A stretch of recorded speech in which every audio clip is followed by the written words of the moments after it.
Brother, we're back in the building! Und Swag in the ceiling oder irgendwas. Back in the building, swag on a zillion. Was läuft? Das ist Moneyboy, Bruder. Ah, stimmt, Moneyboy. Moneyboy, bester Boy. Was läuft, ist, wir haben gerade kurz vorher angefangen darüber zu reden, dass ich mir für zum Recorden ein Shure SM7B, alle gerade so, oh nein, sie fangen an über Gear schnurren. Oh Gott. Und ja, ich habe dann so das Gefühl gehabt, das ist ein geiles Mikro, aber 350 Stutz ist schon ein Ja, bisschen ist viel. schon recht teuer, ja. Vor allem habe ich auf Ricardo gesucht und auf Ricardo auch alle so, ja, das Mikrofon war super gewesen, das ist im Studio erprobt. Ich verkaufe es für 300 Stutz. Der behaltet es Wert im Fall. So. Der behaltet den Wert nicht. Scheiß auf Krypto. Kauf das SM7B. SM7B. Ja, aber... Scheiß auf Immobilien, kauf auch ein Mikrofon, Alter. Kauf das SM7B. Ja, aber weißt du, so, Brüder, du hast dort schon 4 Jahre reingespuckt. Also wirklich. Ja, fair. Ja, du kannst die Dings waschen, weißt du, kannst wegnehmen. Waschen, ersetzen den Kopf. Aber weißt du, wenn du Preisunterschied, das Problem an dieser ganzen Sache ist, niemand kauft dir direkt das Mikrofon. Wenn der Preisunterschied nur 50 Stutz ist, kaufe ich mir gleich das Neue. Fairerweise, ich habe meine nicht gewaschen für 7 Jahre. Und dann habe ich irgendwann gemerkt, so, vielleicht wenn ich andere Leute aufnehme, besser als ich den wasche. Ja, weißt du, wenn so, das ist wie dort, wo ich mir meine Kamera gekauft habe, wo die Lexi gesagt hat, ich soll sie gebraucht kaufen. Und dann gebraucht hat die Kamera, nur die Kamera ohne Objektiv, 1700 Stutz gekostet. Und ich habe sie neu für 2000 bekommen mit einem mit dem Pro-Objektiv drauf. So, also, ja, ist gut, wenn das Zeug den Wert hat, aber das Problem ist halt, du wirst es nicht los. Ich muss auch mal eine gute Kamera kaufen. Du wirst es halt wie nicht los, wenn du es nicht willst, wenn es halt, wenn du halt sagst, hey, auf das Mikrofon hat es lange geguckt. Ich schneide dich nicht. Ich habe zwar gesagt, ich berichte die Hand, dass du keine neuen Taoist-Songs schreibst, aber ich glaube, ich mache es auch, damit du nicht mehr das Mikrofon angrabst. Ich kann MIDI-Gitarre schreiben, ist kein Problem. Du kannst nicht MIDI-Gitarre schreiben, wenn deine Finger gebrochen sind. Ich nehme es mit dem Ja, Mund, nehme ich einen Stift ganze Hand. und drücke einfach auf die Taste. Ich will schon schauen, dass so ein Panzer über deine Hand drüber fährt. Ja, das kannst du machen.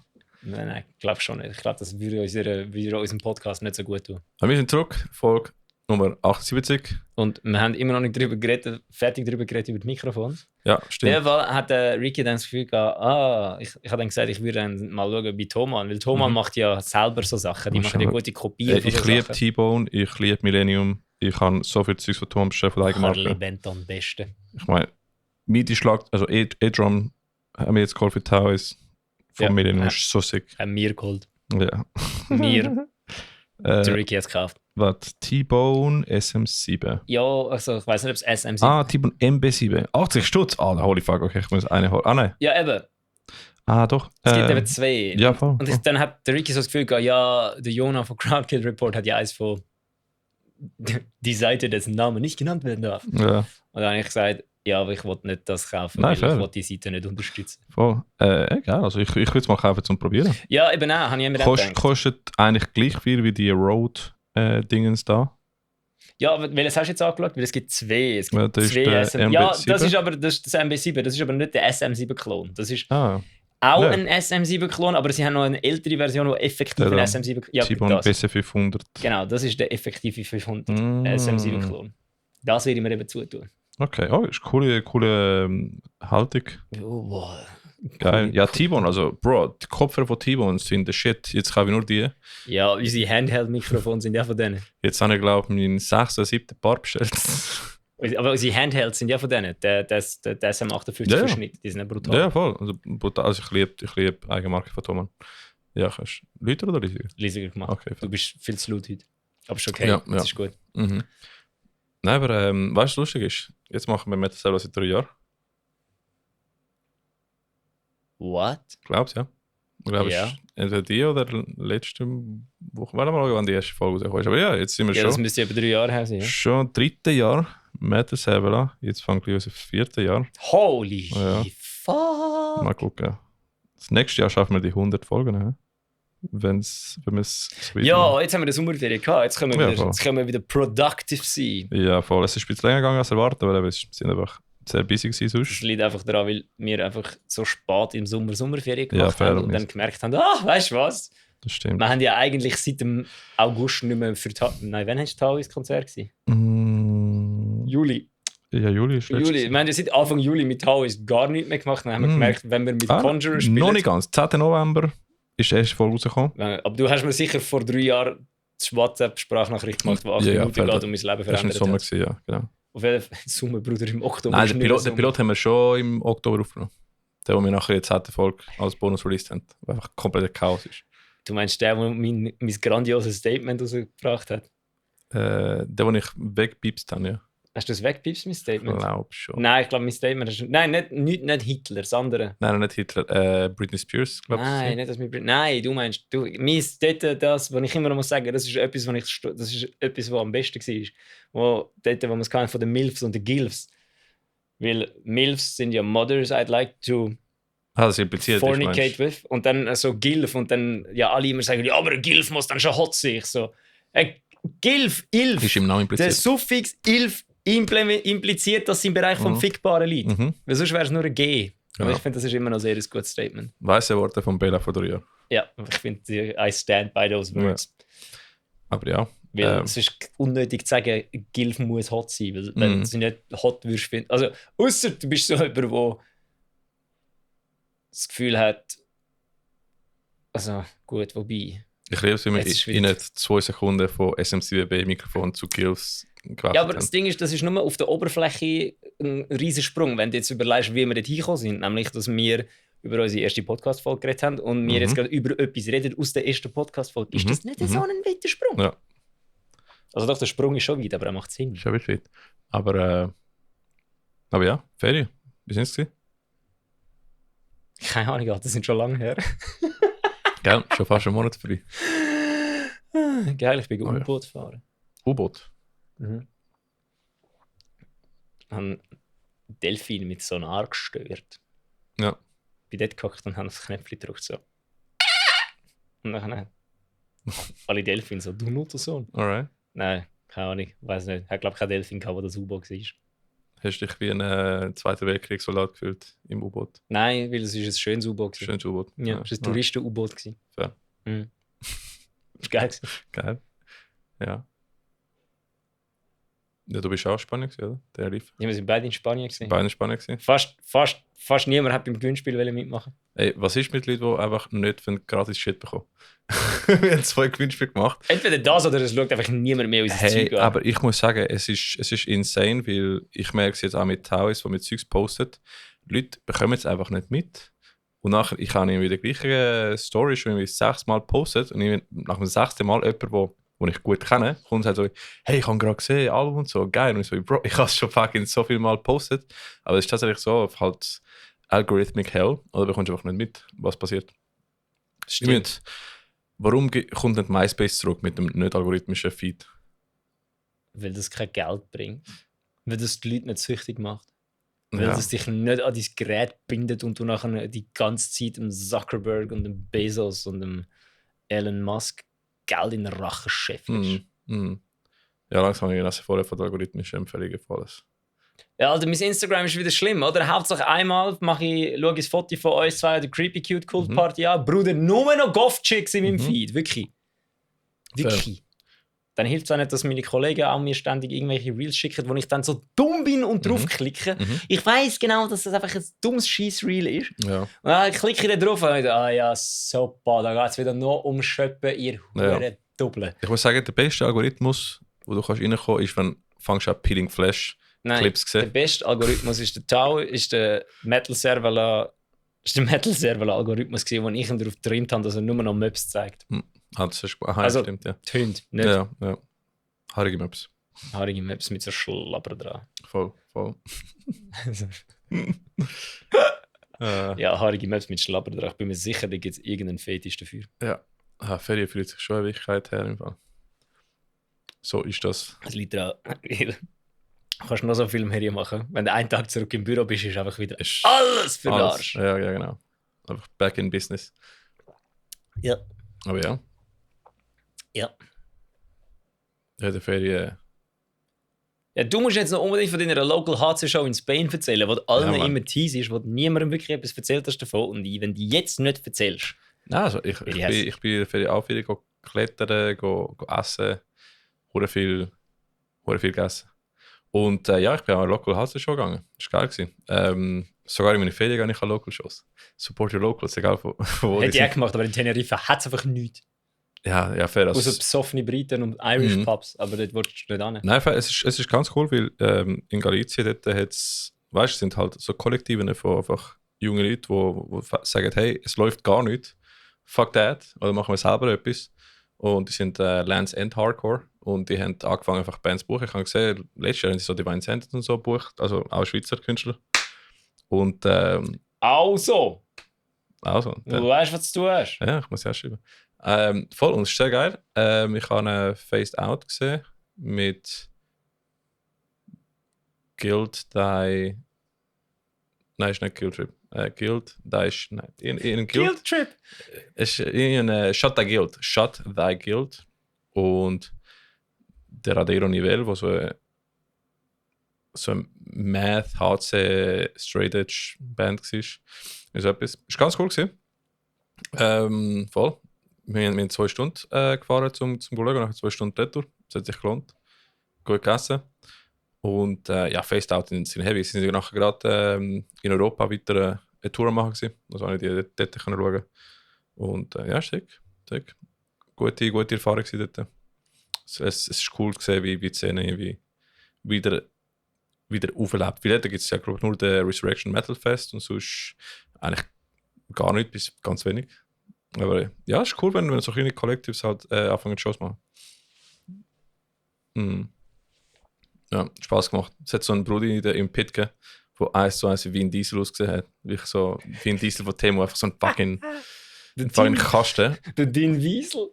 Dean Wiesel, der ist die ganze Zeit einfach irgendwie einfach am Schauen gewesen, so mit Arms crossed. Und plötzlich kommt so ein Moshpart und der Bruder einfach fängt an umzukicken wie Sau im Fall. Ich so, holy fuck, Alter. Crowd killing for family. Ja, das ist schäbig gewesen. Nein, ist geil gewesen. Voll. Ich kann nur empfehlen, wenn ihr in die Ferien geht, könnt ihr Local Shows schauen. Dann entdeckt ihr coole neue Bands. Ja. Ja, das habe ich glaube ich auch schon ein paar Mal gemacht. Mhm. Oder, gut, es sind keine Local Shows, aber wir sind ja auch schon ein paar Mal irgendwo hingeflogen, um eine Band zu schauen. Hingeflogen? Ja, weil also Simple Plan hat in Lausanne gespielt. Das ist viel zu weit weg, also sind wir auf Prag. Ah ja, voll. Das ist ja logisch, das macht ja Sinn, oder? Ja. Simple Plan spielt in Lausanne. Lausanne ist zu weit weg von Zürich, gehen wir auf Prag. Was sind 2 Stunden? Ja, ist gleich lang wie mit dem... Ja, Flug. Und Prag ist schön. Ist gleich lang wie mit dem Auto. Dings. Das war wirklich geil gewesen. Mhm. Sehr, sehr spaßig gewesen, das Ganze, ne? Geil. Nein, und ich bin noch nicht geflogen für das Konzert. Maximal ein paar Stunden gefahren. That's it. Was? Bist du noch nie? Brudi, du bist doch letztes Jahr in Spanien an einer Metal-Show gewesen. Ja, aber das war einfach Zufall gewesen. Ah, okay. Ja, letztes Jahr war auch so ein kleines Festival gewesen, Local Festival dort. Kanekas Open Air. Voll. Ja, so kleine Sache ist ganz cool. Aber ja, sonst nicht geflogen. Müssen wir machen. Nein. Ja. Aber ja, das wäre cool. Und am nächsten Tag bin ich Videoclip für Taois aufnehmen. In einer so verlassenen Kille. Ja, das Geilste, plötzlich kommt einfach so, Boys, wir haben einen Videoclip gedroppt und alle so, wir haben was? Also, einen coolen Videoclip haben wir. Wir haben was? Ja, ist gute Performance geleistet. Ja, gefunden. Ich hätte es geil gefunden, hätte einfach so AI noch so uns reingemacht. So. Ja, voll. Nein, es ist ganz cool gewesen. Neffe von der Verlobte ist voll auf Drohnen jetzt. Und, voll auf Drohnen oder voll auf Drogen? Nein, voll auf Drohnen, zum Glück Drohnen. Und er ist voll drin. Und ich fand, ja, easy, gehen wir einen Videoclip aufnehmen. Und er hat gesagt, ich kenne eine coole verlassene Kille und so. Und ist gerade nebendran, also du hast die verlassene Kille, die älter aussieht, als eigentlich ist. Also die ist quasi in den 40er gebaut worden. Das machen die meisten Gebäude in Spanien, habe ich herausgefunden. Eben, ja, also die sind in den 40er gebaut worden mit dem Ziel, dass so wie eine Mittelalter-Kille aussieht. Und das hat so ein Pastor, so ein Mönch gemacht. Und irgendwann hat er einfach Kohle nicht mehr gehabt. Und dann hat es so halb fertig gestanden, so wie Adam Merci. Und scheinbar hat so eine Black Metal Band mal ein Video dort gemacht. Und sie haben mal so einen Film gemacht, so einen Mittelalterfilm. Und es hat in der Mitte von der Kirche so ein Loch gegeben, wo sie überdeckt haben mit so einem Holzteil. Und sonst wäre es ja, glaube ich, 1-2 Stock runtergefallen. Sick. Und nebendran von der Kirche hat es ein sieht so wie verlassene Bürogebäude, so, wo sie jetzt für Airsoft-Training brauchen. Also, wo kannst du auch für Videoclips brauchen. Und ja, ist cool gewesen. Durch einen Tag, so 3 Stunden sind wir dort am Aufnehmen und haben mal ein cooles Video gemacht. Einfach mal so, dass wir nicht wieder mal so einen Visualizer haben. Und es hat Spaß gemacht. Bist du wohl Teil in der Performance? Ja, wir haben brutal geliefert alle. Danu, Mike, ich haben das Video wirklich... Also, es war heavy gewesen, wir haben viel gemacht, aber nicht für das Video. Voll. Und jetzt alle, die sich fragen, wieso dass wir da so komisch reden über das Video, ich habe Gas schauen. Ja, es ist eher ein Rap-Video. Gas schauen, es gibt ja keine Spoilers von uns. Ja. By the way, irgendetwas ist komisch, seit du aus der Ferien zurückgekommen bist. Mhm. Seit wann hast du Jeans an, Bruder? Was soll das? Ich bin back to basics, Alter. Back in 2000. Ich habe gemeint, Basics sind bei dir Sweatpants. Ich habe dich noch nie mit Jeans gesehen. Aber das ist halt, weil ich mich... Also Sweatpants habe ich auch gerne. Aber jetzt bin ich wieder mal auf Jeans-Vibes. Naja. Alright, in dem Fall. Ja, also das heisst, bei dir ist nicht so, du hast einfach so Hardcuts. So. Ja, jetzt ist kein Sweatpants mehr, jetzt ist nur noch Jeans. Nein, die sind schon noch an. Aber wir müssen schnell noch kurz, am 31. machen wir schon, wir müssen ja Eindruck schinden. Ich finde, mit den Jerseys machen wir am meisten, sind wir angeschrieben. Jerseys und Adidas Tracksuits, ja. Adidas Tracksuits. Du bist der Einzige, der einen Adidas Tracksuit hat, Bruder. Adidas Tracksuit, das Beste. Ja, ist gut. Okay. Mike und ich schauen. Ich mache jetzt eine Collection von Adidas Tracksuit für live. Der Ricky hat sich einen weißen Adidas Tracksuit gekauft. Absolut geil. Die Lexi schreibt in die Gruppe, die Lexi, die Fotografin, schreibt rein, super für Fotos. Und der Ricky so, gut gemacht. Und wir also, he does not get the irony. Ich habe gemeint, dann kannst du den White Balance schnell herausfinden. Ja, aber das ist schon so. Nicht. Nein, anscheinend ist es fürs Rauschen blöd, weil Grau ist immer noch hell, das heisst, man sieht es, aber es funktioniert, man sieht das Rauschen weniger mit dem Weiss. Hat mir der Patrick erklärt. Okay. Patrick Hollow Shots. Shoutout Hollow Shots. In dem Fall, ja. In dem Fall muss ich als nächstes ein schwarzes Tracksuit holen. Nein, grau. Oder grau. Grau hätte ich gesagt, ist am besten. Ja, grau... Ich finde, das hättest einen pinken Tracksuit haben. Unbedingt. Also ich habe jetzt gesucht, ich wollte einen lila. Batik. Ich habe jetzt einen grünen Tracksuit, ich habe einen weißen Tracksuit und ich suche lila oder pink. Muss man einen finden. It begins, the Adidas Tracksuit Saga. Habe ich schon so lange machen. Ja, in dem Fall. Fuck me, Ricky. Aber ich fand im Fall, ich sehe jetzt überall Adidas Tracksuits und Adidas T-Shirts an HC-Fotos. Lieb's. Das gibt es schon lange. Eben, ich habe es einfach nicht Adidas ist... Die Lexi hat mir letztens gesagt, als wir das Fotoshooting mit ihr organisiert haben, wir sollten keine Marke anlegen, falls wir mal gross werden. Und ich frage mich, wieso? Kein Plan. Weil das ist das Gleiche, wie alle immer sagen, bei Filmen sind sie so... Wenn so eine Gibson-Gitarre dort ist, wird irgendwie ein Gibson-Logo verdeckt oder so. Und dann also, ja, weißt du, wegen dem Markenrecht. Und ich so... Was für ein Markenrecht? Gibson ain't got shit on anyone, wenn die eine Gibson-Gitarre in einem Film brauchen. Der Grund, wieso die Marken abgeklappt ist, weil Gibson denen kein Geld gegeben hat, zum Gitarren im Film zu haben. Weil sonst wäre sonst einfach Gratiswerbung. Ja, eben. Und darum kleben sie das Zeug ab, dass sie keine Gratiswerbung machen, aber nicht, weil du nicht dürftest eine Gibson-Gitarre in einem Film haben. Gut, in Film musst du nur aufpassen mit Placements und so Scheiße. Ja, aber das Ding ist, wenn du einen Gibson Les Paul hast, du hast gesagt, du machst einen Film über eine Rockband, die spielen Gibson Les Pauls. Ja. Gibt es kein Gesetz, das sagt, man darf nicht einen Gibson Les Paul dort in diesem Film haben? Wieso auch? In dem Fall. Ja. So, was will Gibson als Firma sagen? Ja. Also die haben es, also außer ich verstehe es komplett falsch, aber die haben zero fucking Claim über das. Weil sie verkaufen das Produkt und dann kannst du mit dem Produkt eigentlich machen, was du willst. Weil du machst ja nicht mit der Gitarre Geld. Und auch wenn du mit der Gitarre Geld machst, du hast die Gitarre von Gibson gekauft, sie gehört dir, du kannst damit machen, was du willst. Es ist nicht wie bei Ferrari und Lamborghini, wo wenn du den Ferrari kaufst, darfst du nicht die Farbe ändern am Lamborghini oder am Ferrari, weil du sonst nachher kein Geld bekommst. Ich kenne mich zu wenig aus mit dem, aber ich vermute, also es wird Sinn machen. Außer dann die Marke, die im Nachhinein nicht mit dem Produkt oder mit dem Film in Beziehung gesetzt werden. Sagen wir, es ist ein Horrorfilm oder was auch immer. Oder ist jetzt so. Ja gut, aber dann musst du, aber weißt du, ja, aber dann ist auch wie so, wenn jetzt einfach ein Dude Gitarre spielt. Ah, fuck, warte. Anina hat das Mikrofon zurückgebracht. One sec. Okay. Ist gut. Ich hätte weg.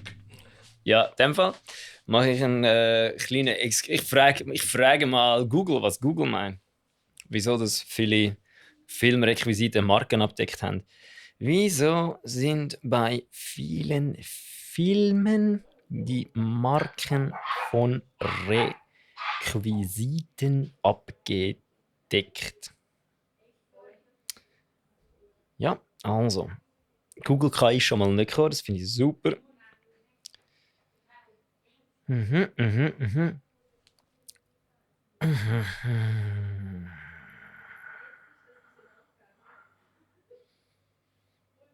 Nein.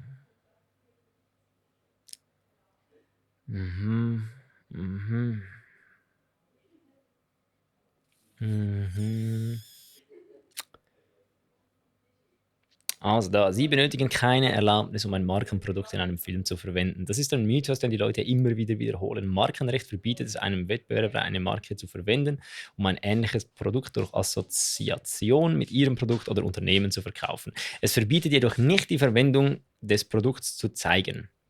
Sie tun es aus 2 Gründen. Sie machen sich einer Haftung ernsthaft oder leichtfertig ausgesetzt, wenn die Figur das Produkt nicht korrekt wie beschrieben verwendet. Aha.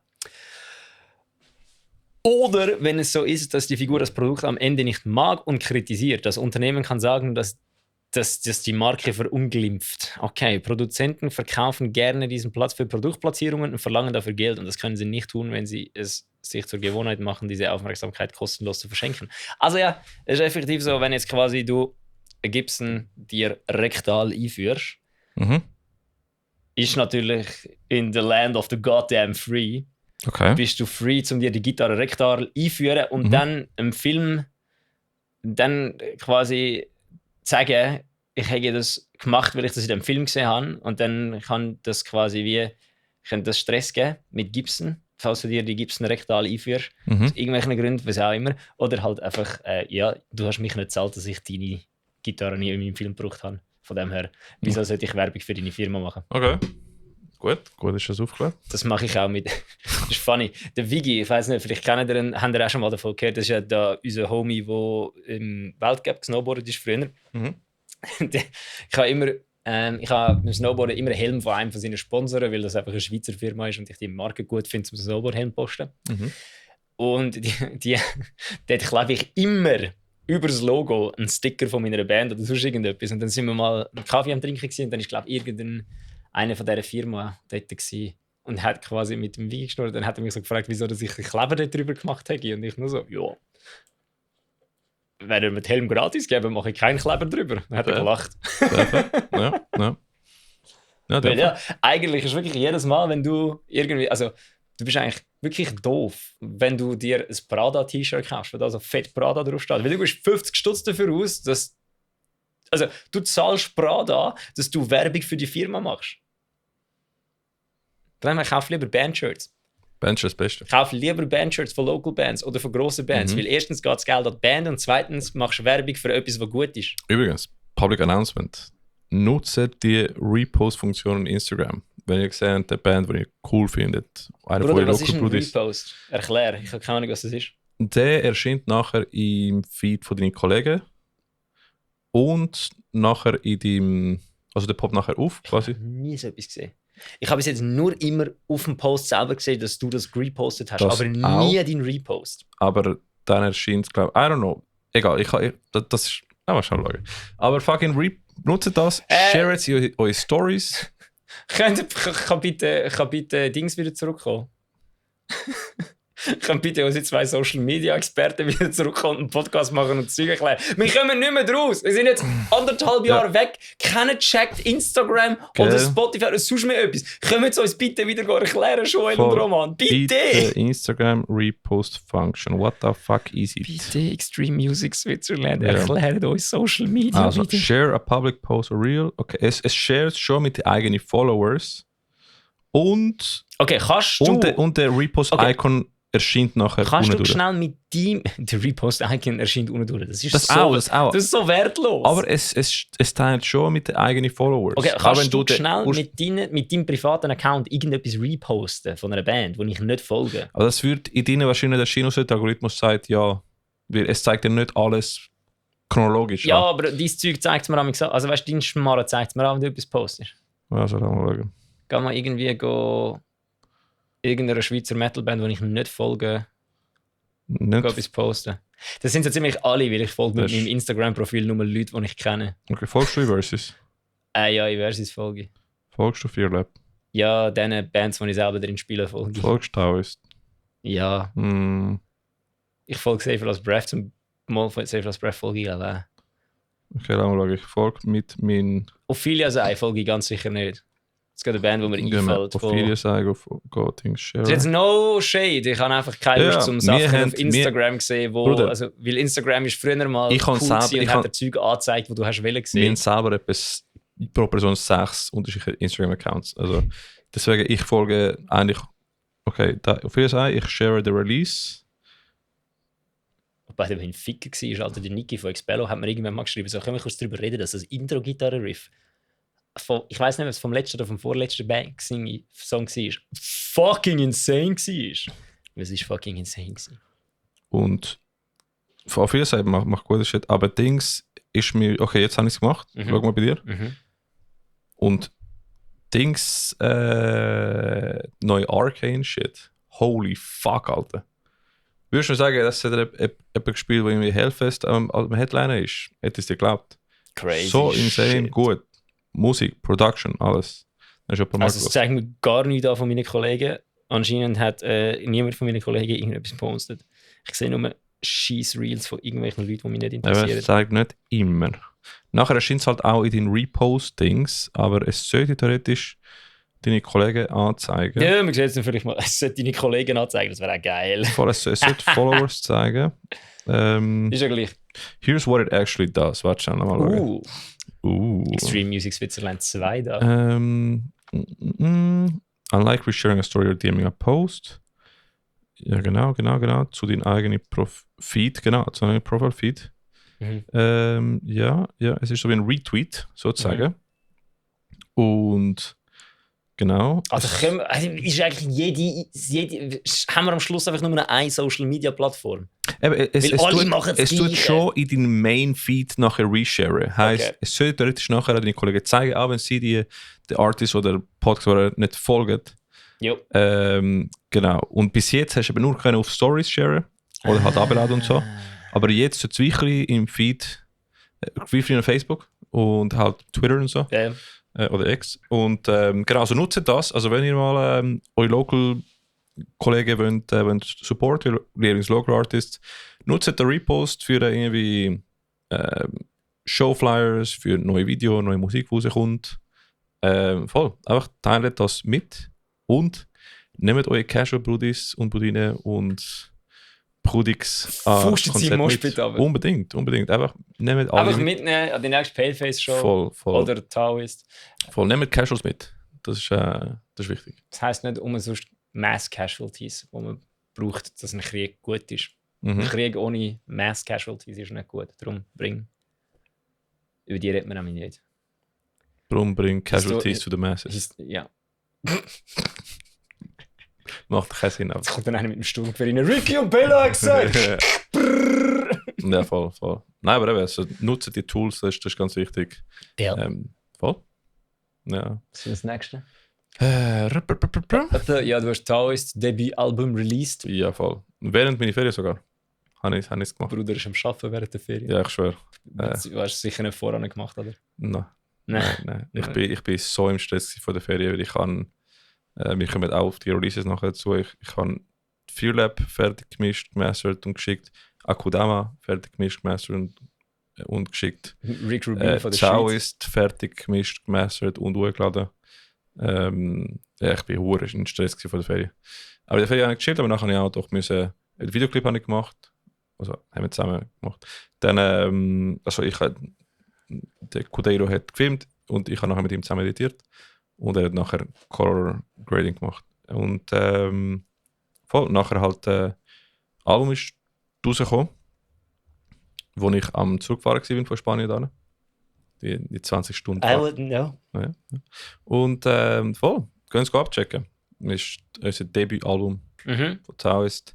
Ja, wir haben alle gedacht, jetzt ist endlich mal Ruhe im Kasten und wir können einfach mal entspannt Konzert spielen, ohne müssen neue Songs lernen voran. Ich bin so froh, das Album ist draußen, weil ich höre die Songs die ganze Zeit schon seit einem Jahr. Und jetzt ist er nicht draußen, komplett, ganz. Jetzt könnt ihr alles hören.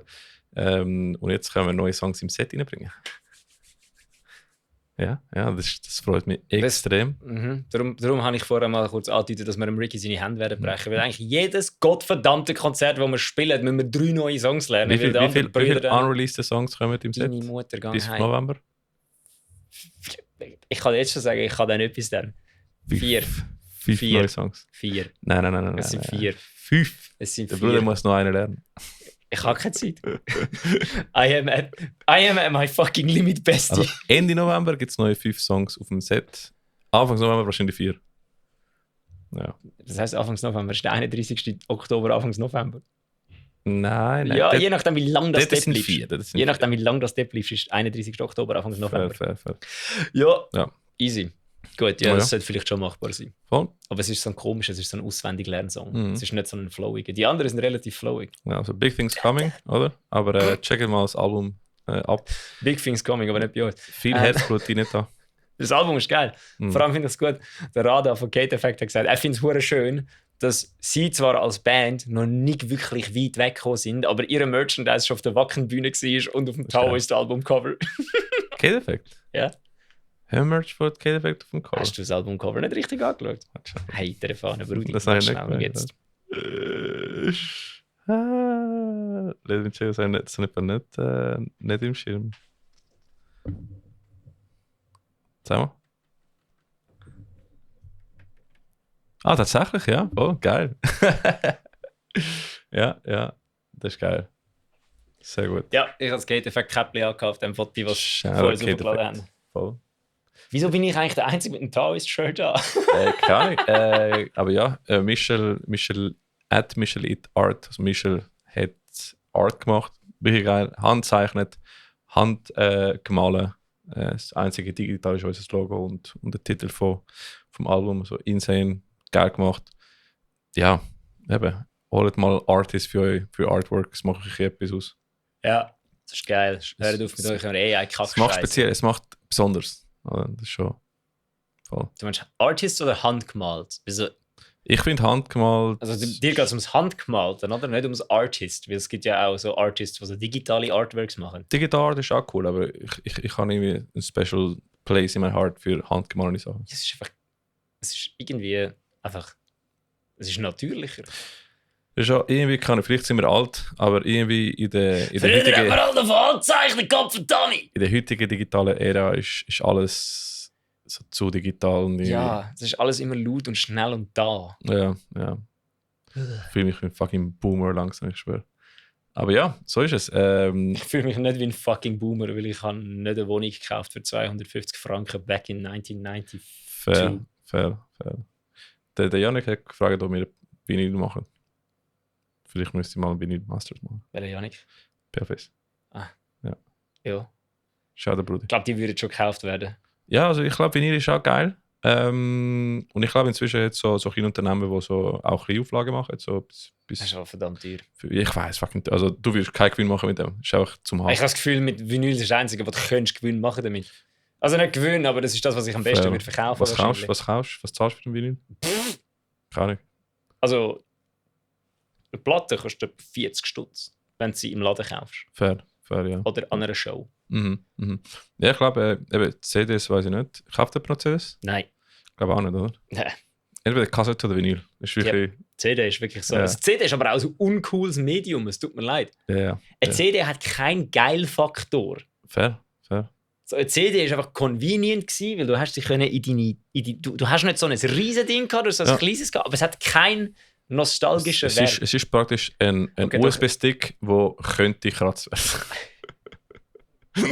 USB-Sticks mit Musik drauf werden mehr verkauft. Ich habe mal an einem Ärztekonzert, die haben das Konzert aufgenommen Aha. Und dann hast du quasi die ersten 2 Stunden von der Show sind auf dem USB-Stick schon gewesen, wenn du ihn gekauft hast. Ja. Also hast du quasi vor dem Konzert einen USB-Stick kaufen, dann hast du einen Gutschein bekommen, dann hast du nach dem Konzert einen USB-Stick bekommen und dann hast du einen Tag später können die letzte Stunde vom Konzert noch auf den USB-Stick abladen.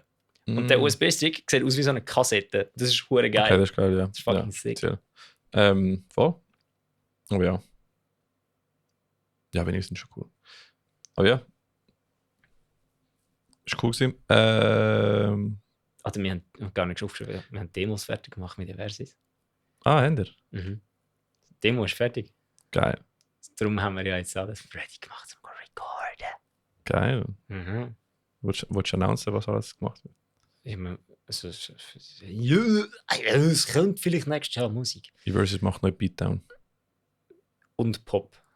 Zusammen. Popdown. Zusammen im gleichen Song. Ja, wir haben der Domi und ich haben einfach wir haben eigentlich so wirklich uns, wir haben mit Safer Last Breath und Dings und so in Piccadilly gespielt und dann haben wir wirklich darüber geredet, so, wir sollten vielleicht ein bisschen musikalischere Musik machen, weil wir machen zu wenig harten Metal, dass so die Metal-Bands und die Fans von den Metal-Bands uns geil finden. Aber auch zu wenig musikalisch, dass wir so können mit so poppigeren Rockbands spielen. Und dann sind der Domi und ich am nächsten Tag oder übernächsten Tag im Bandroom gewesen, haben so einen schönen Song geschrieben. Aber so gibt es so starke Pop-Szene? Ich habe das Gefühl, nein. Doch. Jo.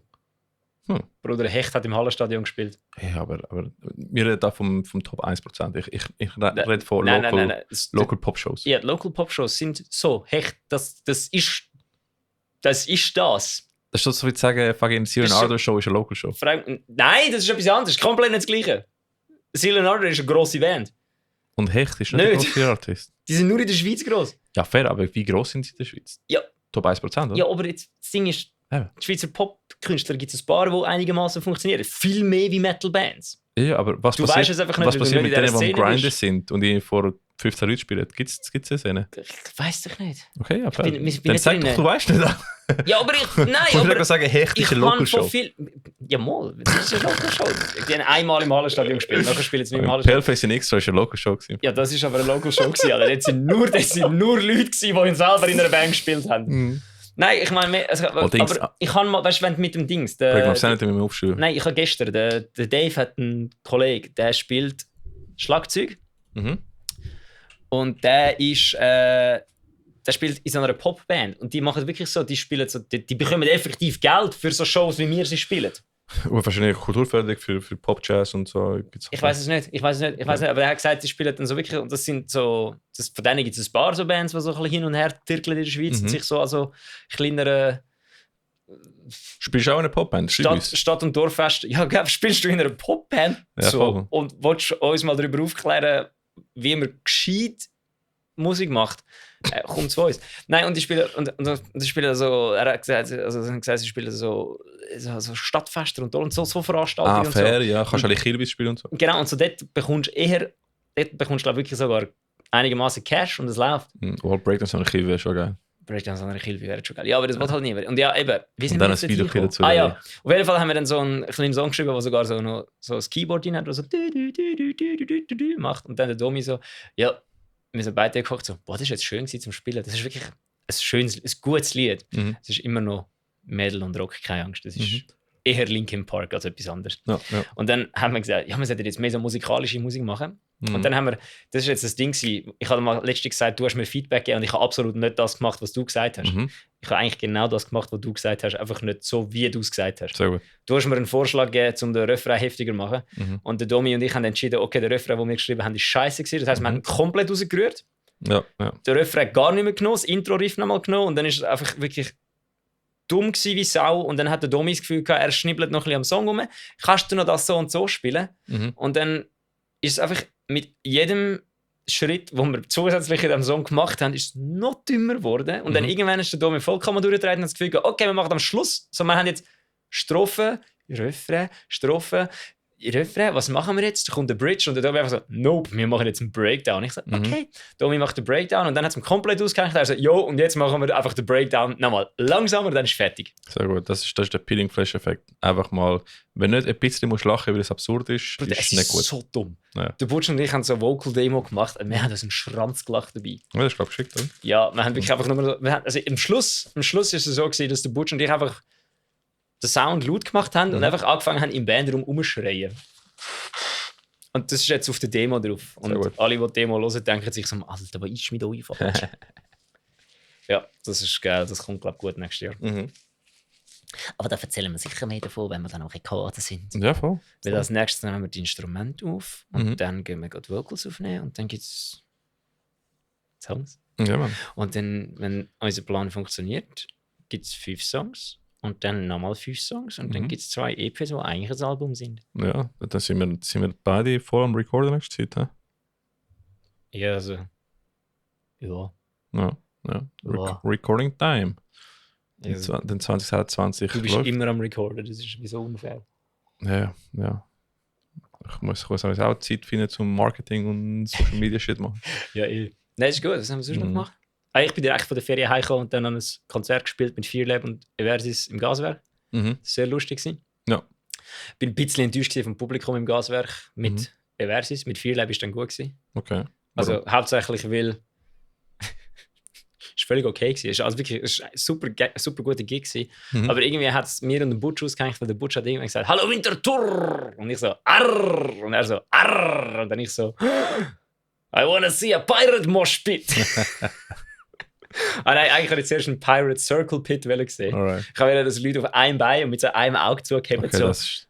das wäre so fucking funny. Das ist so wie weil ich habe eigentlich einfach damit gerechnet, dass alle auf die Schnur gehen, was machen. Ja. Und dann hat es niemand gemacht, außer der Redo. Redo war der einzige really du. Das ist einfach so wie wenn Bands sagen, gehen alle runter. Und inzwischen ist es so wie, Bro, don't tell me what to fucking do. Ja, aber das ist eben lustig. Ich bin mir ziemlich sicher, hätten wir als dritte Band gespielt, hätten wir das Lokal von Fearlab, hätte es funktioniert, weil wir sind die Ersten gewesen. Es ist noch fast nie, es sind relativ wenig Leute gewesen, also schon viele Leute gewesen, aber nicht, es ist nicht voll gewesen. Das heisst, es haben sich alle noch so gesehen. Du bist noch nicht in der Masse untergegangen und es ist noch keiner betrunken gewesen. Ich glaube, hätten wir den dritten Slot, hätten wir als Dritte gespielt, hätte es funktioniert. Es ist so, ich sehe es ab und zu auch bei Bands, die gerade am Öffnen sind und die Crowd noch nicht so warm ist und sagen fucking Wall of Death und Bro, niemand ist besoffen. Nein, das habe ich eben herausgefunden, das musst du richtig machen. Du musst einfach sagen, gehen auseinander, keine Angst, wir machen keine Wall of Death. Und dann gehen alle auseinander. Und dann kannst du sie entweder triggern und einfach eine Wall of Death ansagen oder du machst etwas Neues, zum Beispiel Wall of Schere, Stein, Papier und dann sie mit dir rennen und Schere, Stein, Papier machen. Wall of Love hat auch immer gut funktioniert, dass sich alle umarmt haben. Ich habe eine neue Idee. Für den nächsten Gig. Wall of Rolling on the Floor. Und wenn alle so am Boden liegen und so voneinander zurollen. Das ist eine verdammt gute Idee. Ja, also, ja, Versus hat sich entschieden, dass wir jetzt absolut es gibt Publikum, wo das so kannst machen. Ja, ich weiss. Sie müssen einfach betrunken sein. Voll. Das funktioniert. Metalheads funktionieren. Ja. Core Kids nicht so, die sind cool für das, aber Metalheads funktionieren. Genau, es muss der richtige Line-Up sein dafür. Ja. Easy. Aber und immer einen Führerschein machen wir noch eine Viertelstunde. Goddamn. Alright. Weil Ricky muss auf Bern und ich muss auf Frauenfelder das Konzert. Mit so einer Core-Band gewesen. Aber dort hat der Small District noch gespielt mit uns. Fucking sexy. Dort hat Jeffred gespielt. Jeffred, ja. Das war die unterste Schublade gewesen, Alter. Das war die unterste Schublade gewesen. Ich bin da gestanden so, okay, ist gut, ich gehe heim. Ja. Ja, absolut geil. Bin ich leider nicht gewesen, ich bin in Spanien gewesen. Ja, du bist in Spanien voll. Aber dann wir sind zurückgekommen und gerade dann war Corebound gewesen. Dann sind wir schauen. Corebound Volume 3 mit Dicky Remains, Lost Game, Alchemists und Pink Ghost. Ja. Und Sommer Casino Basel. Ja. So eine geile Location. Das ist eine geile Location. Ich habe vor allem das Gefühl, dass sie sagt zu, aber irgendwie ist sie wieder auf. Ja, es ist praktisch für einen Videoclip gemacht. Das ist wirklich so vibey. Habe ich mega geil gefunden. Und voll, Sound ist cool gewesen. Bands sind geil gewesen. Corebound halt. Die machen es sehr gut. Und voll. Also ich bin gespannt auf die nächste Auflage. Sagst du Auflage? Ja. Okay, auf die nächste Auflage. Jawohl. Ja, ich muss noch etwas loswerden, schnell, wo du in der Ferien warst. Der Ricky hat sich Parkway Drive Tickets gekauft und ist dann in die Ferien gegangen und hat nachher das Gefühl gehabt, kannst du mir Parkway Drive Tickets abkaufen? Ich so, jupp. Und ohne dass ich es gewusst habe, kannst du das nächste Mal machen, weg vom Mikrofon das Schnitzen haben. Das ist unglaublich mit dir. Die armen Leute. So. Kommen jetzt deine Bakterien über das Ohr rüber. No worries. Sorry, habe ich euch Ohren-Aids gegeben. Und dann Ohren-Aids. Oral-Aids. Das wäre auch ein guter Bandname für eine Death-Metal-Band. Das gibt es 100%. Ja. Auf jeden Fall habe ich nachher die Tickets gekauft und gesagt, Sitzplatz. Alter, ich schwör's dir, es ist im Fall für die ganzen Leute, die da sind, die alle solche Szenen ist es ein grösseres Ding gewesen, dass ich auf den Sitzplatz gehockt bin, wie Parkway Drive. Ich habe mehr Instagram-Stories gesehen über mich auf den Sitzplatz, wie Parkway Drive Instagram-Stories. Ich habe wirklich so das Gefühl, ich hätte doch keine Hobbys. Alter. Dann haben wir den Gruppenchat mit dem Moschstübli-Gruppenchat, der komplett eskaliert ist. Ja. Irgendwann einer so, machen die so, sind sie am Moschen vorne oder so? Und ich habe einfach so von den Sitzplätzen einen Videocall gemacht. Also den Moschpit gefilmt und alle einfach so, und der Ricky kommt so aus Spanien rein, so, Bruder, was ist bei euch los? Wir so, ja, Moschpits halt. Dann der Mulu von Mrs. und der Donna von Xonor. Wir sind aus dem Karl raus, weil wir ein Konzert gesehen haben, 20 Minuten miteinander am Schnurren gewesen. Ja, ich bin nachher reingekommen, ja. Das war lustig. Fucking funny gewesen, ja. Okay, weiter, ja. Voll. Ja, das ist... Coreband. Ja. Coreband, dann habe ich die Carrie Mains gesehen und nachher am Mittwoch danach habe ich wieder die Carrie Mains gesehen, wo sie mit Angst und mit Crackfist gespielt haben. Erstmal, als ich Crackfist live gesehen. Das ist geil, gell? Ist geil. Ja, der Mic ist fucking Maschine. Und ja, die Carrie Mains, die sind am nächsten Tag nach Indonesien gegangen mit Deconvolution, Tour gemacht. Indonesien, Thailand. Voll. Die sind jetzt immer noch dort. Wurde geil. So Fotos und Videos sind sick. Da bin ich gespannt, was sie da erzählen. Und voll. That's it. Angst hat leider ohne Schlagzeuger gespielt, das habe ich sehr enttäuschend gefunden. Das habe ich gewusst. Ja, die Songs sind aber so gut, dass ich irgendwie nach 10 Minuten vergisst, dass es kein Schlagzeuger ist. Aber immerhin denkst du, es ist halt nicht so geil, wie wenn du Schlagzeuger hast. Also schade, ich wünsche mir, dass ich die mal live sehe mit Schlagzeuger, weil sie haben sehr gute Songs. Ja. Ja. Sie haben halt einen Kate-Effekt 2017 pulled. So. War gleich gerne da gewesen. Ja, voll. Fucking hell. Ja. Das Studio hat mich Knie gefickt. Ganz ehrlich. Hätte sie mit Schlagzeug gespielt, dann hätte ich gesagt, Bro, hast du wirklich fucking die Abend verpasst von deinem Leben. Ja, logisch, es ist Heaven Shall Burn in Real. Ja, es ist brutal gut. Angst macht geil Shit. Also Angst mit C geschrieben, A-N-C-S-T. Sind Angst Kollektiv von Berlin. Ja, ist geil. Voll. Dann nächste Woche ist Creepy Cute Girl Party. Yes. Letztes Jahr haben wir alle können DJ Waka Waka. Kann ich das Sprichwort, darf ich das schnell bringen? Sicher. Wenn die Frauen, also wenn die Mädels und Dudes, oder wenn die Leute sich anlegen wie der Kölner Dom, dann sind der Ricky und ich wieder am Platten auflegen. Weil der Kölner Dom ist ein gotisches Gebäude. Das sind ja alles Goths dort, von dem her. Ja, voll. Alles Goths und Emos. Ja, kommen, cool. Ja, kaufen uns Ticket jetzt, es ist glaube ich noch günstiger wie am Abend. Ja, voll. Ricky und ich haben 2,5 Stunden Zeit, gell? Voll. Letztes Jahr haben wir ein Stundenset gemacht und das Jahr haben wir 2,5 Stunden.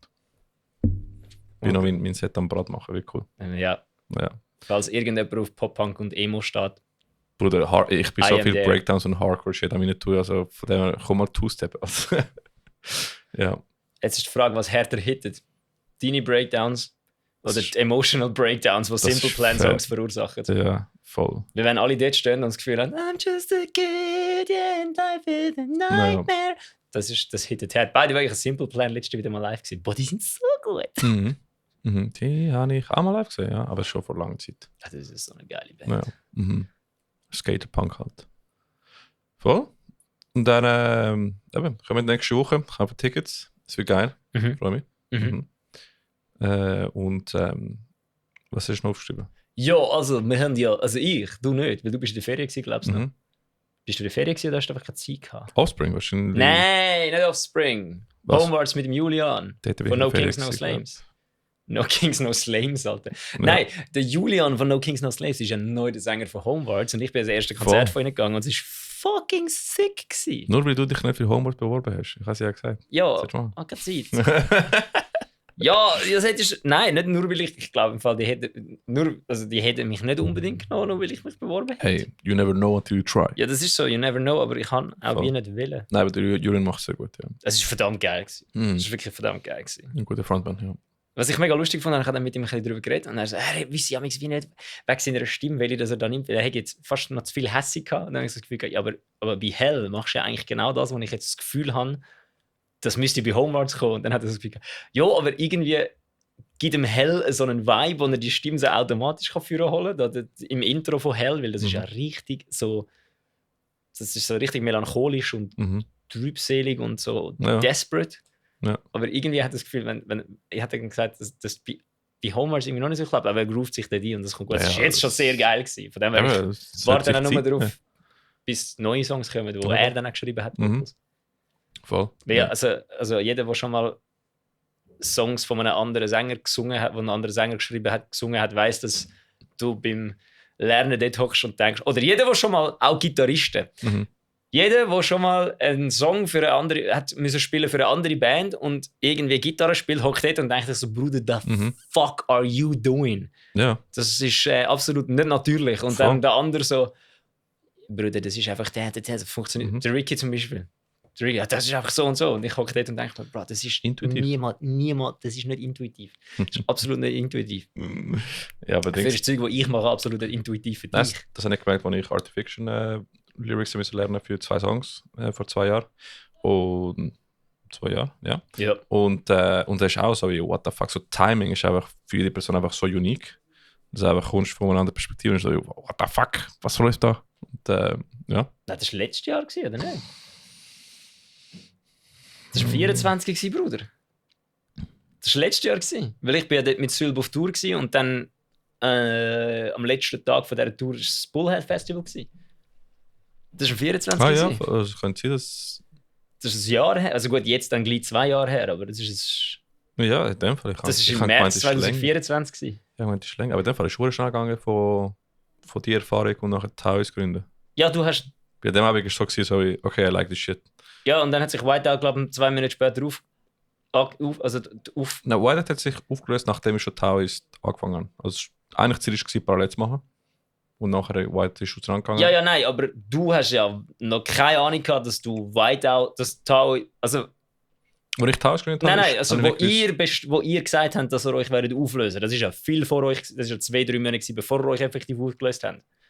Weil du hast ja zuerst zuerst gesungen am Bullhead, dann hast du mir gesagt, Whiteout löst sich auf und erst 2 Wochen später hast du die ersten Taoist-Songs geschrieben gehabt. Voll. Lustigerweise, und das wissen die Leute glaube ich nicht, ich habe einen Artifiction-Gig gemacht, ich habe mich nachher bei Artifiction beworben, dann habe ich Absage bekommen, weil sie einen sehr guten Sänger bekommen. Dann habe ich Taoist gegründet und nachher hat sich Whiteout aufgelöst. So ist die Timeline. Aber du hast mir zuerst erzählt, dass Whiteout sich auflöst und dann hast du gesagt, dann hast du Taoist Songs geschrieben. Aber du hast mir auch schon die Demos habe ich schon geschrieben, aber noch nicht unter dem Namen Taoist. Ah. Voll. Okay. Und die Idee ist eigentlich, dass... Nein. Ich kann sicher Taoist zuerst gründen. Nein, du hast mir irgendwann im April davon erzählt, dass Whiteout aufhören wird. Und dann Whiteout hat dann am 22. Juni 2024 aufgehört. Das war das letzte Konzert von euch. Und du hast dort zwischen deinen das erste Mal angefangen, Taoist-Songs mir zu zeigen. Meine Idee war in dem Fall, wenn ich es schaffen bei Artifiction zu singen, dann würde ich es parallel machen bei Whiteout, mit Whiteout, oder? Und das war meine Idee so, ich mache es parallel, oder? Weil ich einfach so geil gefunden. Nachher hat es nicht geklappt, aber dann aus dem ist quasi Taoist dann so. Weil ich habe gemerkt, so wie ich muss singen. Weil vielleicht ist auch so Midlife, also Third Life Crisis. Ja gut, also weißt, aber zwischen dem, wo du mir gesagt hast, dass Whiteout sich auflöst und im Bullhead ist nicht viel Zeit vergangen. Nein, ist wirklich nicht viel Zeit. Also ich habe gedacht, es ist viel länger. Du hast eigentlich quasi zwischen dort, wo du es mir gesagt hast, das war ja gewesen, bevor es... Ich habe das ja gewusst, irgendwie einen Monat bevor es öffentlich war oder noch mehr. Ja. Das ist, glaube ich, nicht viel Zeit vergangen, weil das ist irgendwann... Voll, das ist schon schnell. Das war irgendwann im März oder April gewesen, und dann im Juni war euch das letzte Konzert. Weil ich meine, es ist wirklich so eine Third Life Crisis, so wie, ich bin jetzt 30, wenn ich nicht jetzt anfange singen für die Band, wird es nie passieren. Und dann so wie, ich muss, es ist so wie der Drang, so wie der wie sagst du das, der Anxiety of fucking dying. Das habe ich jetzt auch gehabt, darum habe ich jetzt Mike Shinoda gezogen und mache auch noch viel mehr Vocals und Scheiße wie Versus. Ja, das ist ganz wichtig. Du kannst Anxiety zu etwas Gutes machen. Es kann dich zu guten Sachen führen. Ja. Anyway, Bruder, wir müssen Führerschein machen. Breakdown of Sanity ist back. Ist geil gewesen. Alle insane. Ja. Absurdheit. Ja. Silvan, 30. hat 25 Jahre gebraucht, um zu checken, dass Breakdown of Sanity trotzdem geil ist. Aber insane, so gut. Und das Lustige, wie du gesagt hast... Zum Fix sind sie einfach... Bruder, sie sind... Wie? Das ist insane. Ich weiss wirklich nicht, wieso dass ich mich mit knapp 20 gewehrt habe, Breakdown of Sanity zu hören. Ich kann dir sagen, warum. Weil alle Emo-Kiddies die Mosh-Pants von Breakdown of Sanity hatten. Keine Ahnung. Ich glaube, alle haben es cool gefunden und ich habe es einfach cool gefunden, dass es nicht cool Genau, wahrscheinlich das. Voll. Ja, und dann ist, ja. Und ich muss sagen, der flüssigste Übergang von einem Sänger zum nächsten, den ich je gesehen habe, von einer Band. Also, es passt so gut. Der Kiwi macht einen super Job. Das ist brutal. Sorry. Wirklich insane. Von dem her, ja. Sehr cool. Das ist ja der starkste für ihre Tour. Dann sind sie, glaube ich, für eine Woche oder 2. Es soll illegal sein, wie heftig gut dass die sind. So gut. Sascha hat mich am nächsten Tag so gefragt, wir haben die dann noch gespielt. Er so, kannst du deinen Nacken noch bewegen? Ich so, nein. Zu gut, Alter. Zu gut. Pumpe voll. Ja, I am Conversion to PDF. Das ist nicht mehr die grösste Religion, jetzt ist Conversion to Breakdown of Sanity. Voll. Und so wie du gesagt hast, so viele Musiker, die ich schon seit längerem kenne, sind nicht da. Shoutout Syndrome, Shoutout und Dave von der Hand. Nein, ist geil gewesen. Coole Arbeit. Coole Leute. Ich könnte nächstes Mal Breakdown of Sanity schauen, wenn sie live spielen. Das ist fucking sick. Ja, also machen wir schnell Releases. Spielen vielleicht mal mit Local Schweizer Bands wieder mal. Die sind zu gross für das. Also komm, machen wir schnell Releases durch und Shows, weil wir voll. in 4 Minuten gehen. Genau. Voll. Also dann kleine News. Bewerbt uns für den Cheer Air. Wir haben es mal geshared bei uns in den Stories. Aber ihr könnt uns jetzt als Band bewerben. Wir haben eine Version, oder ich weiß nicht mehr, ob sie es angeschrieben haben oder wir sie angeschrieben haben. Irgendetwas war auf jeden Fall. Dann haben sie es eigentlich geschrieben. Dann haben sie gefragt, wie viel Gage das wir wollen. Dann habe ich so gehadert mit mir. So, habe ich irgendeine Zahl geschrieben. Und ich das Gefühl habe, ist nicht so teuer. Dann ist nichts mehr zurückgekommen. Okay. So, okay. Ja.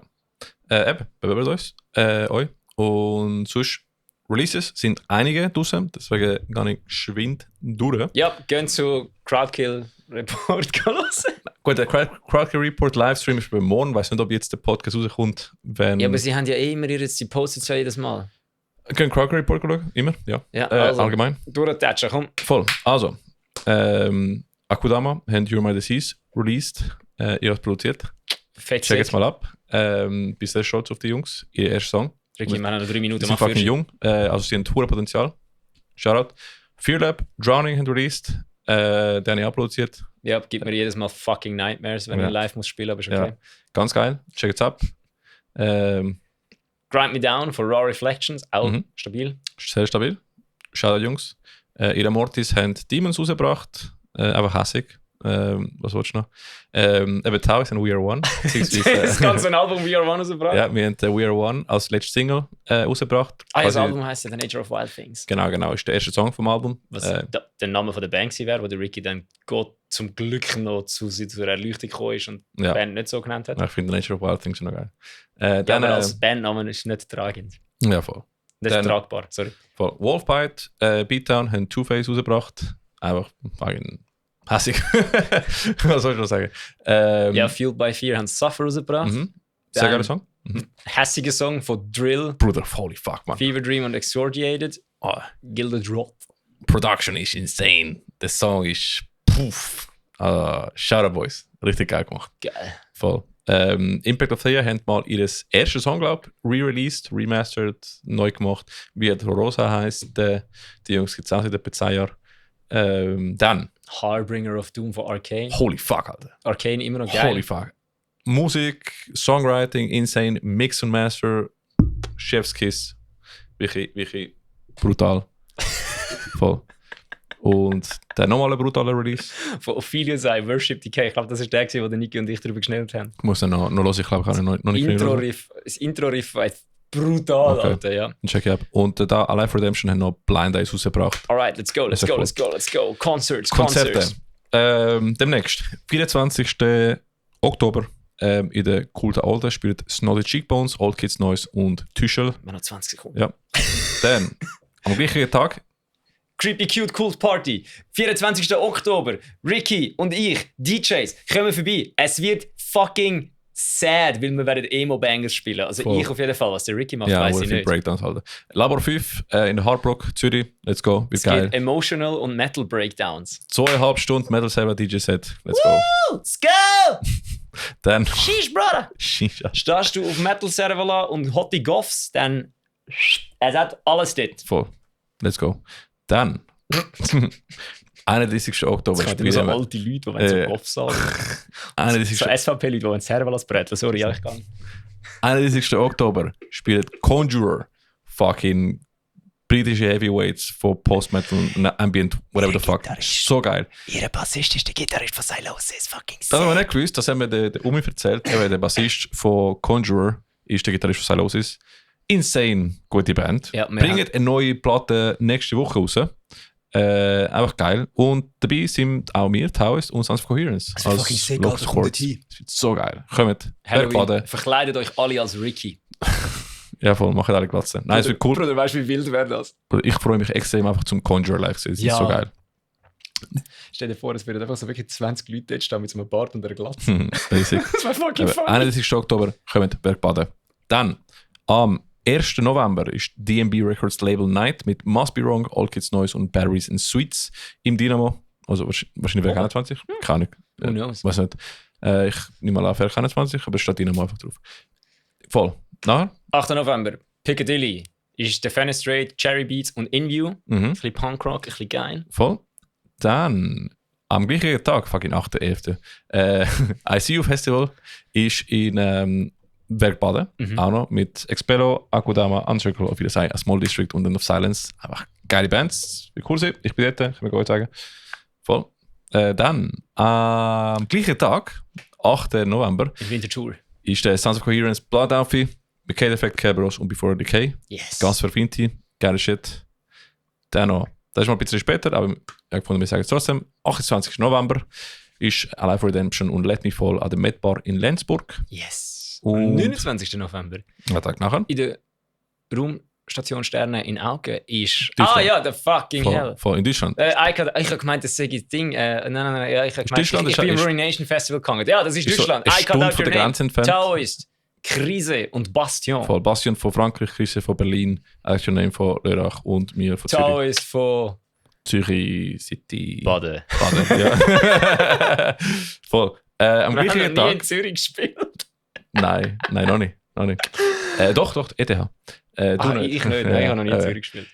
Am gleichen Tag ist Ruination Metal Fest in Senegas in Burgdorf. Dort spielt Irony of Fate, Days of Ruin, Save Last Breath, Illusionist, Dark Gravity, Mexican, Sid of Family und Path of Wrath. Aber Fuck, mich das Mexican Sit of Family finde ich fucking sick.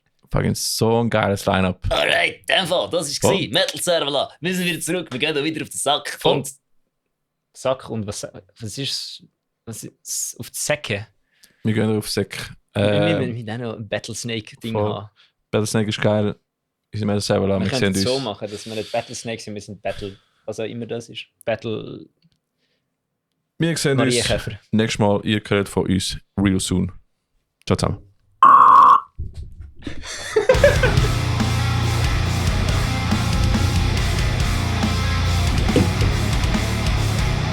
Ja, tschüss, Grete, ciao. Hey, kommst du gut heim? Ja, tschüss, ciao, ciao, ciao, tschüss. Ciao, tschüss. Das ist eine gute Folge. Ja, voll. Der Roman wird mir sicher